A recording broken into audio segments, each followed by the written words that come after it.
Olá, sejam muito bem-vindos e bem-vindas. Nós vamos dar início ao módulo 5, Atendimento Educacional Especializado, Construção Coletiva e Participativa, do nosso curso de Formação em Educação Especial na perspectiva inclusiva para gestores e gestoras da educação básica.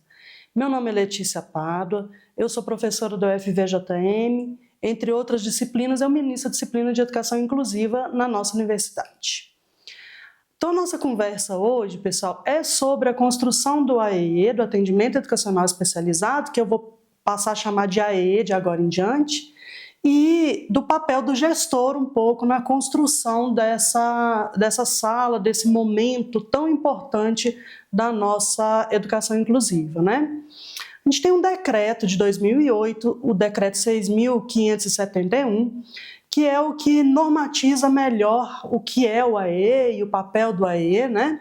Então, ali diz para a gente que o atendimento educacional especializado é um conjunto de atividades, recursos de acessibilidade pedagógicos organizados institucionalmente, prestado de forma complementar ou suplementar à formação dos alunos do ensino regular. Quais são esses alunos? Os alunos público-alvo da educação especial, que são os estudantes com deficiência. Na legislação ainda fala o transtorno global de desenvolvimento, que hoje é o autismo, que também é considerado uma deficiência, e altas habilidades de superdotação.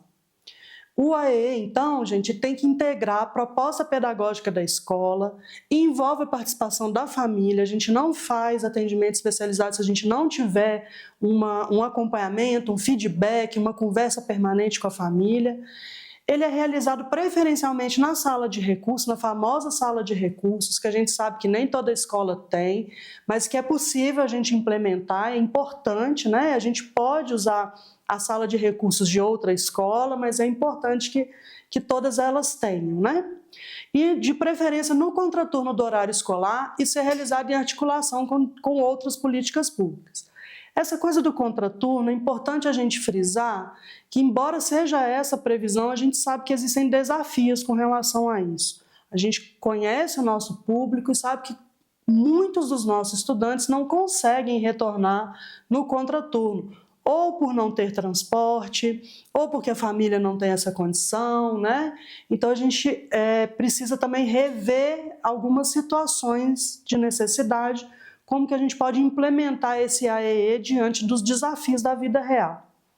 E aí, para a gente frisar aqui, que já que o decreto diz que o AEE pode ser complementar ou suplementar, o que a legislação está dizendo?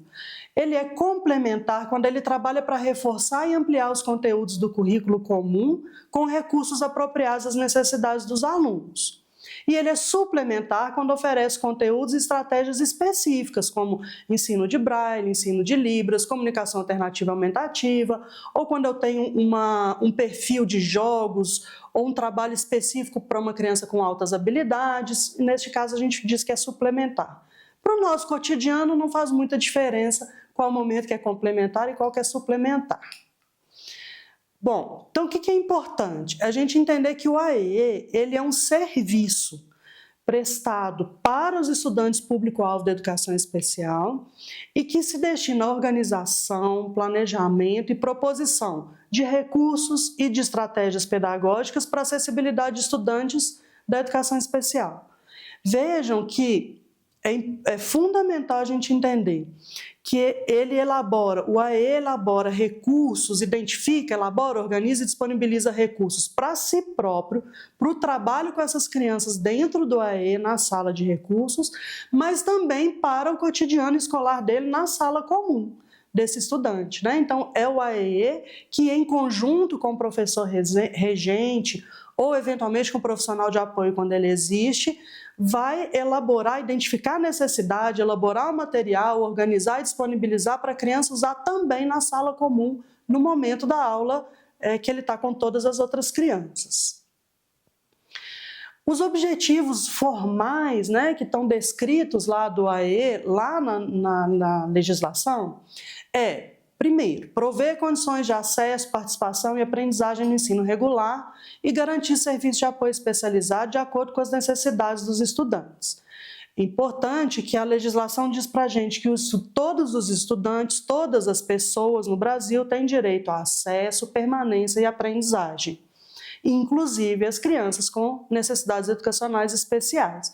A gente tem garantido acesso no Brasil, de certa forma, com algumas restrições, algumas dificuldades. A gente talvez consiga garantir permanência, mas a gente ainda está devendo um pouco no que tange o aprendizado, não é mesmo, dessas crianças. Então, o AE tem um papel fundamental porque ele vai ajudar a explorar, a trabalhar no contraturno e noturno, né, quando ele está ajudando ali, colaborando com o professor regente, nessas estratégias para garantir o acesso, participação e aprendizagem. Ele é importante para garantir a transversalidade dessas ações. A gente não pode lidar com uma situação em que um professor consegue fazer as adaptações curriculares e fazer uma aula adaptada para um estudante, mas o outro professor não faz, ou não sabe como fazer, ou não consegue lidar com aquele estudante. Então, o AE é que vai permitir que a gente tenha uma conduta comum no ambiente escolar para que todos os estudantes possam, de fato, permanecer e aprender. Ele também tem que fomentar o desenvolvimento de recursos didáticos e pedagógicos que eliminem as barreiras do processo de ensino-aprendizagem. Então, se for para criar, para adaptar material, criar material separado, esse também é um papel do AE, né? E assegurar as condições para a continuidade de estudos nos demais níveis, etapas e modalidades de ensino. Quando o estudante ou muda de escola, ou vai para o ensino médio, ou depois vai para a universidade, ou vai para o ensino técnico, toda vez que ele mudar de etapa, o ideal é que pelo menos o plano de atendimento dele vá junto para que a próxima escola, o próximo ambiente de aprendizagem que vai trabalhar com esse estudante tenha esse plano e saiba como fazer, como trabalhar com ele da melhor forma, né? Qual que é a legislação, gente, que ampara o AE? A gente não vai entrar aqui em lei, em detalhamento da legislação uma a uma, mas só para a gente saber aonde encontrar, caso a gente precise, ou caso a gente tenha o desejo de saber quais são as normativas mais específicas, né? É claro que o AE, ele já aparece de uma maneira disfarçada na Constituição brasileira, mas ele aparece de maneira mais explícita na Política Nacional da Educação Especial, na Perspectiva da Educação Inclusiva de 2008, O próprio decreto, que eu já citei aqui, esse decreto é específico do AE, então ele regulamenta o AE e diz como é que vai funcionar, quais são os fluxos, quais são os profissionais que devem trabalhar no AE. A gente tem uma nota técnica de 2010, a nota técnica 11 do MEC, que orienta a institucionalização na escola, do AE na escola, tá? Para a sala de recursos e para o AE na escola.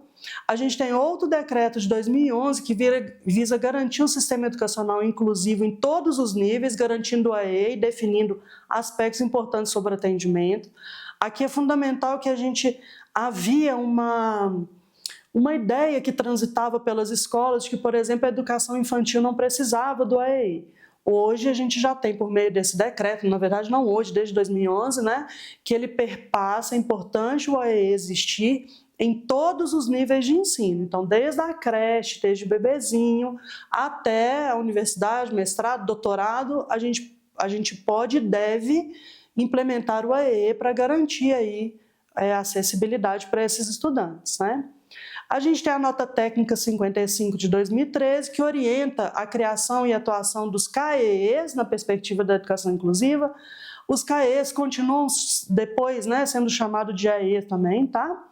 E, claro, a LBI, a Lei Brasileira de Inclusão, de 2015, que é a lei mais que detalha melhor como é que vai acontecer o tratamento, nas questões sociais, das pessoas com deficiência como um todo no Brasil.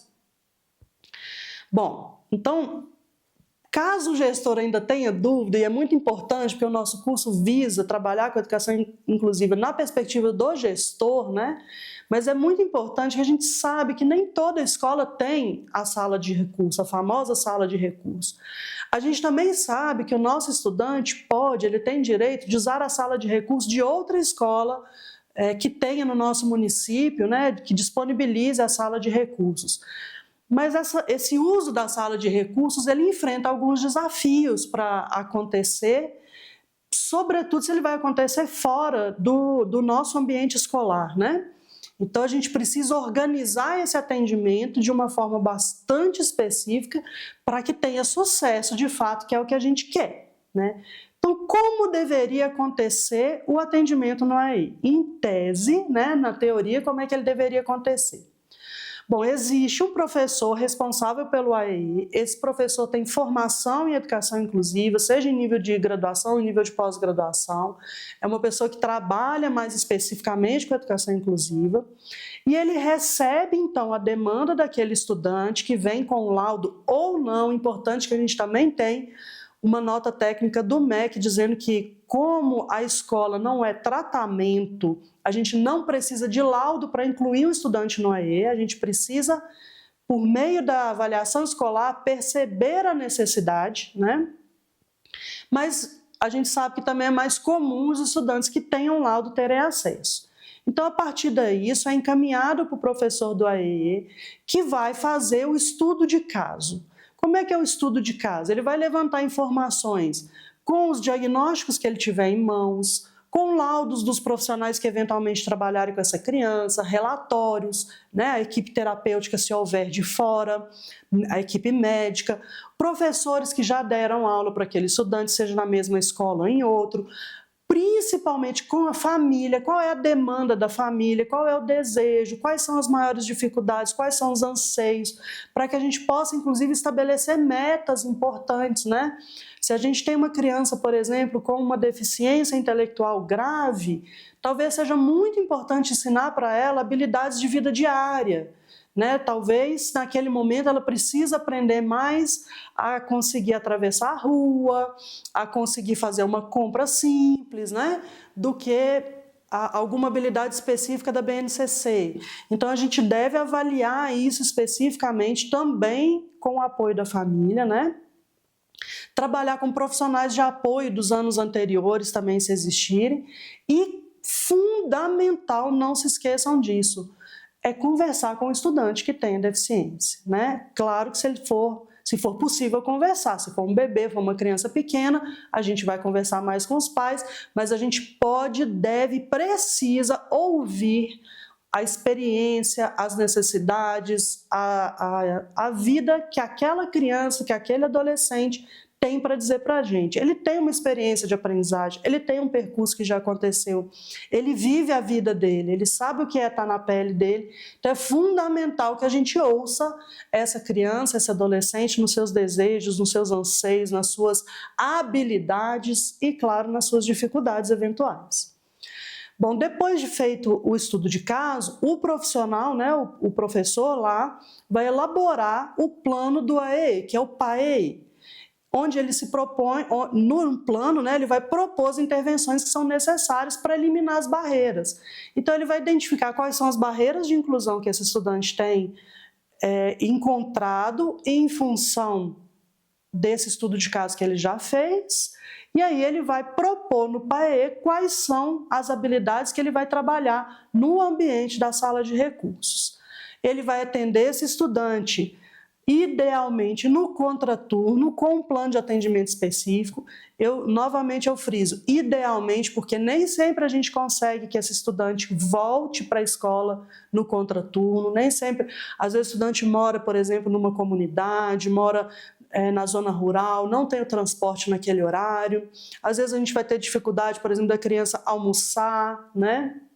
Então a gente deve avaliar e aplicar a nossa realidade, né? E a partir daí, o professor do AE vai elaborar uma rotina de encontros, uma rotina de relatórios, uma rotina de reuniões com professores, com a equipe da escola, com o estudante, com a família, mas sobretudo com os professores regentes. É importante lembrar que é fundamental fazer uma reunião com a equipe escolar inteira, porque se eu quero uma inclusão de verdade, desde a portaria, a pessoa que trabalha na cantina, a pessoa que trabalha com a limpeza, a pessoa que trabalha com a secretaria, todo mundo precisa saber quais são as necessidades para conseguir acolher aquela criança, para conseguir compreender o que fazer eventualmente no momento de crise, como tratar aquela criança, quais são as necessidades que ela traz junto. Então, toda a equipe escolar precisa saber disso, mas claro que as reuniões são mais frequentes, devem ser mais frequentes com os professores regentes. E é exatamente nesse ponto que mora o desafio da gente não ter uma sala de recursos na nossa escola e usar a sala de recursos de outra escola. Porque se eventualmente a gente já tem dificuldades de comunicação, tempo para fazer reunião, para conversar sobre a realidade daquele estudante dentro da nossa escola, o atendimento de um profissional para outra, né, com professores de outra escola, é ainda mais desafiador. Mas isso não significa que não possa acontecer. Então, o trabalho depende muito dessa parceria. Depois disso, o que mais que esse profissional vai fazer, né? Esse professor da sala de recursos? Ele vai criar, avaliar, ou criar, ou implementar, ou não, né? Tecnologias assistivas, se forem necessárias. Nem sempre as tecnologias assistivas são necessárias. Aqui tem alguns exemplos de tecnologia assistiva, né? Um leitor de tela, uma prancha que vai elevar a mesa para que alguém que tenha dificuldade de coordenação motora consiga trabalhar melhor, algum software de acessibilidade para uma pessoa com surdez ou com baixa visão, e aí depende, claro, sempre do estudo de caso que foi feito específico para aquela criança, para aquele adolescente. Ele propõe as adaptações curriculares e materiais acessíveis, então ele propõe simplificação de texto, uso de imagem, atividade prática, se a criança precisa fazer prova fora da sala, se a prova vai ser adaptada, como que vai ser. Toda essa proposta parte desse professor que fez essa avaliação em conjunto com o professor regente, né? Ele coordena a criação dos PEIs, que é o Plano de Ensino Individualizado. Também pode aparecer o nome PDI, Plano de Desenvolvimento Individual, não tem problema, é a mesma coisa. O importante é que esse documento seja realizado. É fundamental que esse documento seja prospectivo, ele é um plano de como eu vou adaptar as minhas aulas para a realidade daquele estudante daqui por diante. Claro que ele tem um lugarzinho para fazer o relato, mas ele não é um relatório, ele é um plano para que a gente possa fazer de fato a adaptação curricular, currículo entendido aqui no sentido mais amplo possível, né? Para orientar como é que vai ser o trabalho com esse estudante em sala de aula. Então, o professor do AE, ele não faz o PEI ou o PDI porque não faria sentido. Ele não vai adaptar a aula do professor de física, química, biologia, geografia, história, português, matemática, ninguém sabe tudo isso, né? Mas ele coordena para que garantir que os professores conversem entre si, tenham momentos de reunião, troquem experiências e que possam de fato executar o planejamento realizado. Ele também, o professor do AE, implementa atividades lúdicas, sensoriais, interativas para promover o engajamento e a aprendizagem. Ele pode implementar essas atividades no momento do AE, mas pode também dar a dica, passar determinadas ações para os professores regentes elaborarem em sala ou profissional de apoio quando é disponível, né, quando ele existe. O que, gente, que não é o AE?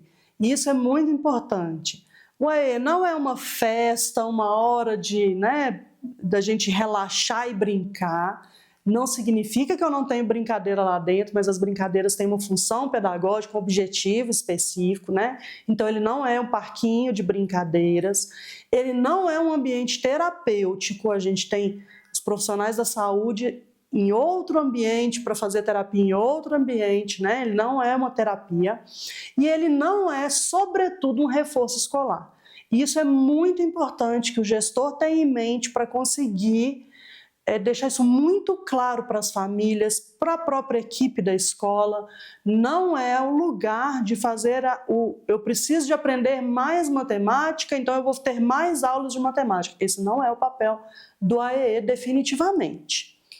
Então, o que é o trabalho no AE? Se aquilo não é, o que é? O AE, a sala de recursos mais especificamente, é um ambiente que vai desenvolver no estudante as habilidades que eu estou chamando de pré-acadêmicas. Elas são habilidades preditoras da aprendizagem. São coisas que todo estudante precisa ter para aprender o conteúdo na sala de aula comum, né? Então, por exemplo, o estudante não precisa atentar. Toda criança, para conseguir aprender, ela não precisa olhar para o quadro, ela não precisa atentar para a professora, não precisa saber trocar turnos, né? Uma hora a professora fala, outra ele fala.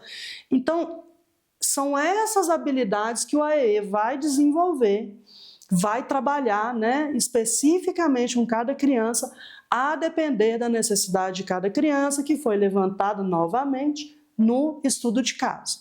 Então, são habilidades atencionais, habilidades motoras, para desenvolver coordenação motora fina e coordenação motora grossa, que é necessário para a escrita e aprendizagem, a coordenação do pescoço, né? Uma criança, para assistir aula, ela precisa olhar para o quadro, abaixar, escrever, olhar para o quadro, abaixar, escrever. As habilidades cognitivas, as habilidades matemáticas, e aí eu estou falando de pensamento lógico, estou falando de organização espacial, não estou falando de aprender matemática, né? O desenvolvimento da linguagem, de uma linguagem que funcione para dizer as necessidades básicas. Eu preciso ir ao banheiro, eu estou com sede, eu preciso levantar, eu estou com dor, né? Às vezes a gente tem crianças que não conseguem falar, então a gente precisa implementar uma comunicação alternativa. As habilidades sensoriais, às vezes eu tenho uma criança que tem uma dificuldade sensorial tão grande que atrapalha o cotidiano dela.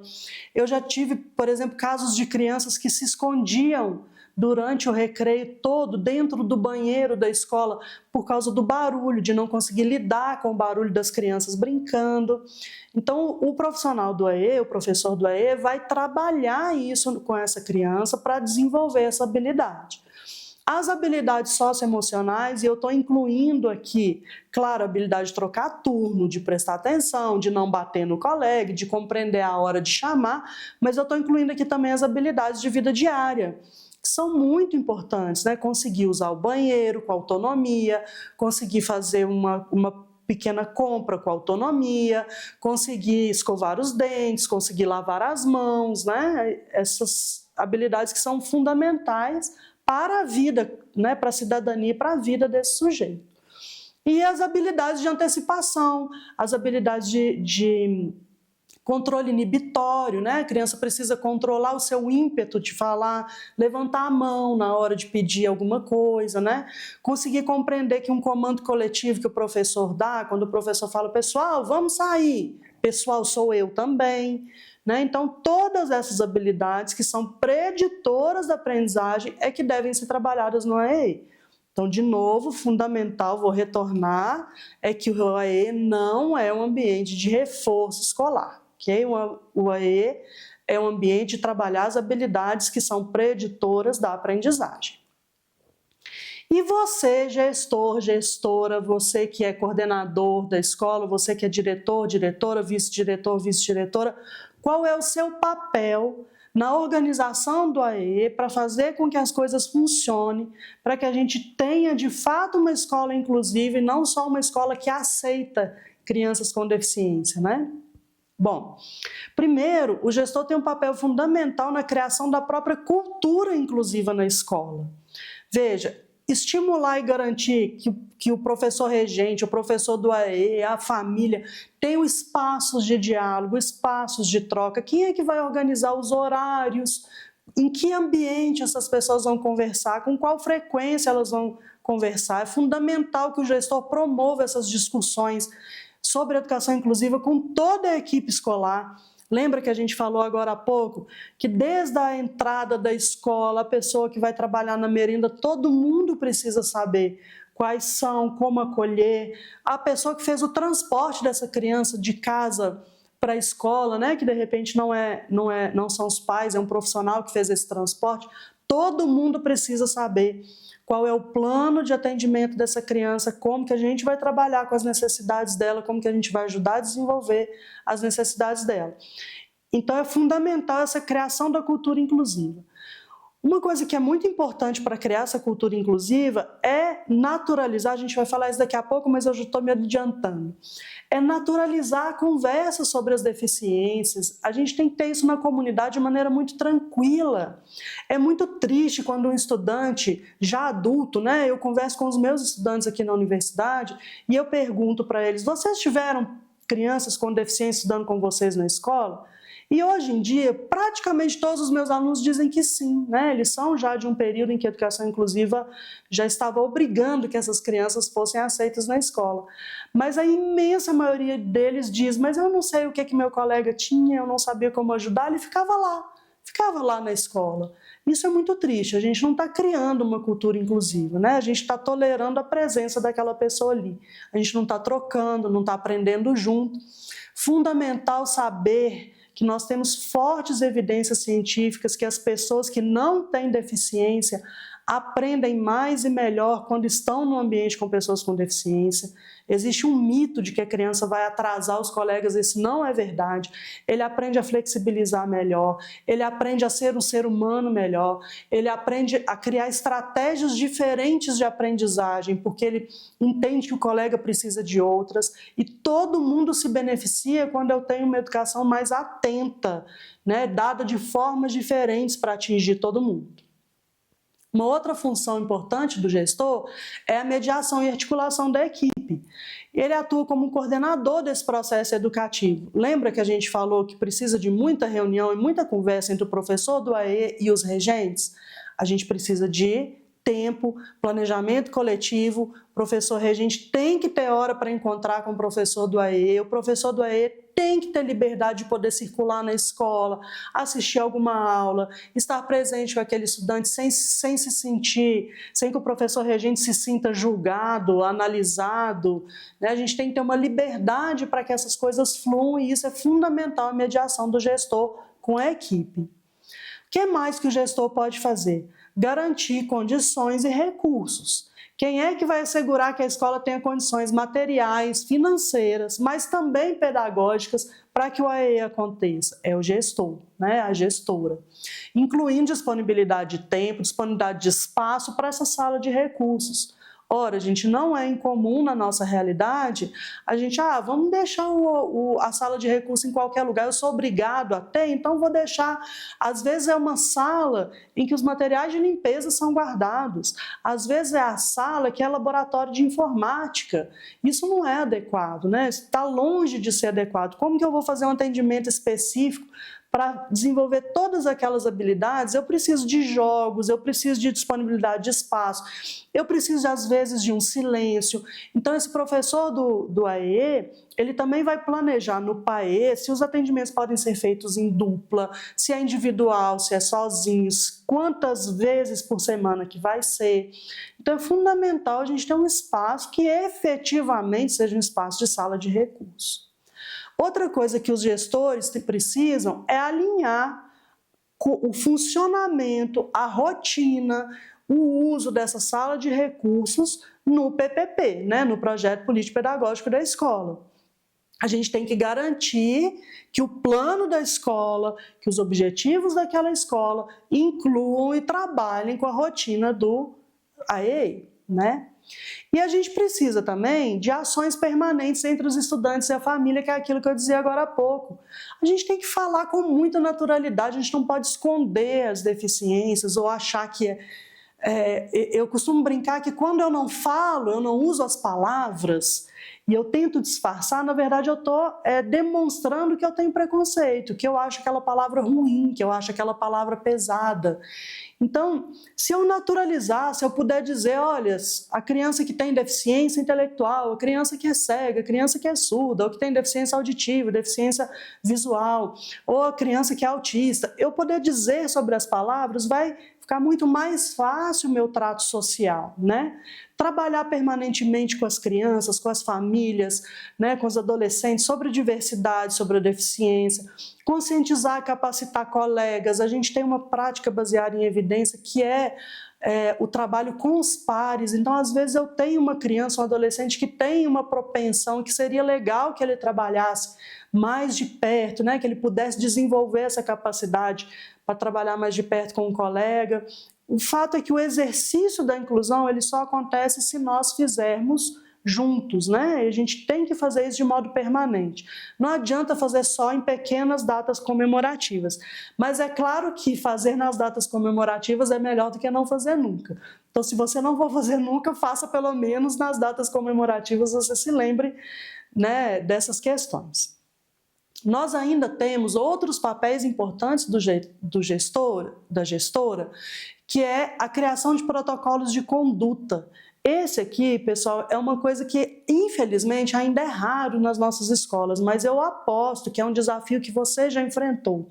Por exemplo, quando eu tenho crianças, às vezes autistas, às vezes com deficiência intelectual, não quer dizer, isso absolutamente não significa que toda criança autista terá, mas às vezes eu tenho crianças ou adolescentes que já são grandes, fortes, desenvolvidos fisicamente, que têm crises, ou crises de autoagressão ou de heteroagressão. Como que a gente vai conduzir essa crise? Toda hora aparece uma coisa dessa na televisão. Aí algum professor segurou pelo braço, quebrou o braço da criança. É um desastre ambulante esperando acontecer, né? O que a gente poderia fazer? O ideal seria que toda escola tivesse um protocolo de conduta conhecido pelos pais, conhecido pelos professores. Esses protocolos, existem protocolos validados. Então, o que a gente pode, por exemplo, fazer um curso de um determinado protocolo, ter um formador que vai trazer esse curso para a escola, que vai formar todo mundo. Nós vamos chamar a ambulância, nós vamos fazer uma contenção química, nós vamos fazer uma contenção física. Em quais circunstâncias? Como? Como que eu devo fazer essa contenção física para não machucar quem está fazendo, quem está sofrendo e, sobretudo, para não ferir a dignidade desse sujeito? Isso não é uma coisa que está na formação dos professores, então é fundamental que a gente crie esses protocolos de conduta. A avaliação constante do trabalho, acompanhar a execução do PAE e do PDI com os registros de aprendizagem desses estudantes. É fundamental que você, gestor, esteja lá junto com a coordenação, ou que a coordenação com os professores. Você está implementando o PDI? Como é que está o PAE? O estudante está conseguindo desenvolver? O que está melhorando? O que não está? Qual passo atrás a gente precisa dar? Quais passos à frente a gente tem para dar agora? Retorno para a família. Esse vai e volta é fundamental para que a inclusão aconteça. E a previsão do PPP, né, no PPP do AE, no PDDE, porque a gente precisa disso tudo que eu estou dizendo, é claro que precisa de financiamento, né? Uma sala de recursos, ela não custa R$0. É claro que o professor da sala de recursos é por si só um recurso fundamental, se eu puder chamar um professor de recurso. É claro que a gente pode construir com materiais recicláveis, é claro que a gente tem uma série de coisas para fazer, independente do recurso financeiro, da monta desse recurso financeiro. Sempre há algo para fazer, mas é claro que a gente também precisa do financiamento. Então, construir democraticamente no PPP e fazer constar os valores, fluxos e processos do AE na escola. Quem que vai ter acesso ao AE? Como é que faz esse fluxo? O pai e a mãe tem que chegar como com esse laudo? Precisa de laudo, não precisa de laudo? Como que é feito o atendimento? Quantas vezes por semana vai ter reunião? Com quem? Né? Esses fluxos são importantes estarem descritos no PPP. E direcionar os recursos do PDDE. E é importante vocês saberem, eu imagino que quase todo mundo saiba, né? Mas que eventualmente, o PDDE ainda tem modalidades específicas, como o PDDE Escola Acessível, o PDDE Sala de Recursos, né?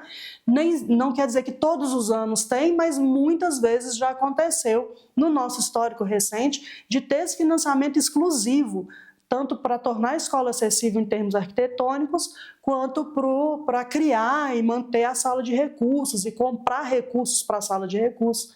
Algumas tecnologias assistivas que os nossos estudantes podem precisar são de graça, ou muito baratas, mas outras custam muito caro. A gente pode precisar, de fato, de uma impressora Braille, por exemplo, né, que pode ser um recurso mais dispendioso. Eu posso precisar de uma cadeira específica para fazer trilha, para o meu estudante participar de trabalhos de campo, que também é um recurso que pode ser mais dispendioso. O recurso depende da necessidade do estudante, sempre a partir da avaliação feita lá, né, no estudo de caso específico de cada um. O que costuma atrapalhar, gente, o bom desempenho, o bom andamento do AEI? Primeiro, claro, que a falta de formação específica e a falta de recurso em algumas redes. A gente sabe que em algumas redes o recurso não chega, mesmo com o PDD, às vezes é pouco, ou às vezes não deu tempo do gestor pedir, ou às vezes não veio mesmo, né? A falta de formação específica, não existe formação em educação inclusiva que terminou. Aliás, acho que na educação como um todo, a formação é continuada, né? Mas na educação inclusiva, sobretudo, porque a gente tem especificidades de cada estudante. Não existe uma estratégia para estudantes autistas que seja única. Cada estudante vai apresentar demandas diferentes. Não existe uma estratégia para estudantes com deficiência intelectual que seja única. Cada estudante vai ter demandas específicas, né? Não cumprir a legislação, então a escola que não tem a sala de recursos, que a sala de recursos não está no lugar que deveria, ou quando eu não ofereço profissional de apoio, e eu não estou falando, claro, da escola, isso também pode ser fruto de problemas da própria rede, né? Uma falta de articulação com as redes de apoio, e aí eu estou chamando aqui de redes de apoio a gestão maior do que a gente, então, por exemplo, uma superintendência de ensino, uma secretaria municipal de ensino, mas eu também estou chamando de redes de apoio, por exemplo, os profissionais da saúde que trabalham com aquela criança, que às vezes vão mandar um relatório, mas não vem a informação, a gente não troca, a gente tem que pedir lá, vir cá, né? Trocar essas informações com toda a rede que puder trazer melhorias para a vida cotidiana daquele estudante. Uma falta de apoio da gestão escolar, isso costuma atrapalhar muito a EE. Então, se eu tenho uma gestão que não se importa com a educação inclusiva, que vai destinar a sala dos produtos de limpeza, ou que vai precarizar o trabalho do professor do AEE, é claro que vai atrapalhar muito esse trabalho. E a resistência à inclusão e desconhecimento do papel do AEE. Esse talvez seja o mais comum, é uma das barreiras mais comuns, é uma barreira atitudinal. Então, às vezes, a gente tem até professores, que não compreendem o papel da sala de recursos, o papel do AEE, e aí essa coisa de querer que seja uma aula de reforço é muito comum. Esse estudante está com dificuldade de aprender isso aqui, vou mandar para lá para ele fazer mais aula de português, né? E a gente já viu aqui que não é isso. Então, essa é uma barreira muito comum e que a gente, como gestor, gestora, tem muito o que fazer para diminuir essa barreira aqui, né? E aí, gente, para a gente terminar, o que eu vou pedir para vocês fazerem lá nas nossas atividades dentro do nosso Moodle, né? A gente vai fazer, de fato, um estudo de caso. É claro que esse estudo de caso não vai ser como se a gente fosse professor do AEE. É um estudo de caso mais leve, mais simbólico, mas para que a gente faça esse exercício de como que a gestão vai olhar para o estudante com deficiência dentro do AEI. Então, nós vamos ter ali algumas opções, vocês vão definir, escolher, né, qual caso. A gente tem uma descrição do que a criança traz, das demandas de casa, de como que é a realidade da escola, de qual tipo de financiamento que a gente tem, de como é que o AEI está funcionando. Vocês vão escolher ali entre os casos apresentados e vão trazer o que para a gente de resposta lá na nossa atividade do Moodle. Vocês vão identificar as demandas e barreiras que essas crianças trazem, né? Que a escola, que a sociedade traz, a escola como microbioma social, né? Traz para essa criança. Analisar essas barreiras no contexto da sua escola, identificar as potencialidades e as demandas de apoio e definir estratégias para eliminar essas barreiras.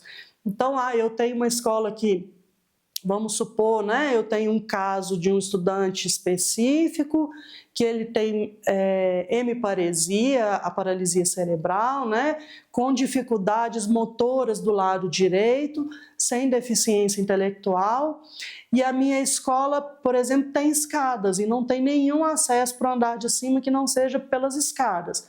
Nesse caso, a gente tem uma barreira física que é mais óbvia, né? Então, o que eu vou precisar? Eu preciso de estabelecer uma estratégia para que esse estudante suba essas escadas, e é uma estratégia que não pode ser só fazer a obra ou implementar um elevador. Essa é uma estratégia fundamental? Sim, mas ela não vai acontecer de hoje para amanhã, mas o meu estudante já está lá. Então, eu preciso de uma outra estratégia enquanto a melhor não vem. Né? Então, esse exercício que eu vou pedir que vocês façam e que depois a gente vai poder discutir na nossa aula ao vivo, tá bom?